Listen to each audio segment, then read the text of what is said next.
দেশের পাশাপাশি ভারতেও অহরহ মুক্তি পাচ্ছে বাংলাদেশের সিনেমা। সম্প্রতি পাকিস্তানেও তৈরি হয়েছে বাংলাদেশের সিনেমার বাজার।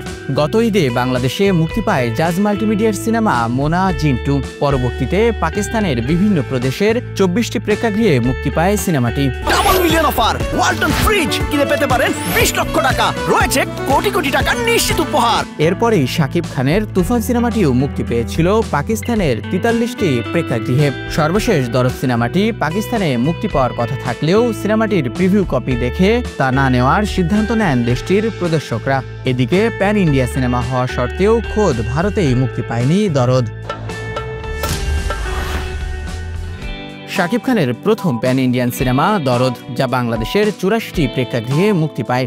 মুক্তির প্রথম দিনে মাল্টিপ্লেক্সে সর্বোচ্চ বিক্রির রেকর্ড গড়ে সিনেমাটি। সিঙ্গেল স্ক্রিনেও শুরুটা খারাপ ছিল না, কিন্তু মুক্তির দুদিন পর থেকেই দর্শক কমতে শুরু করে সিনেমাটির।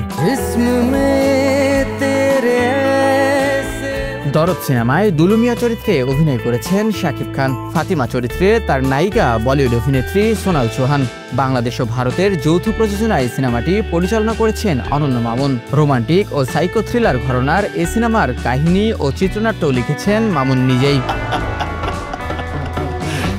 শাকিব খান ও সোনাল চৌহান ছাড়াও দরদে অভিনয় করেছেন পায়েল সরকার, রাহুল দেব, অলোক জৈন, রাজেশ শর্মা, সাফা মারোয়া, ইমতুর আতিশ, তানভীর তারেক, জাকির হোসেন, ফারহান খান রিও, বিশ্বজিৎ চক্রবর্তী সহ আরো অনেকে। বিনোদন ডেস্ক, রাইজিং বিডি।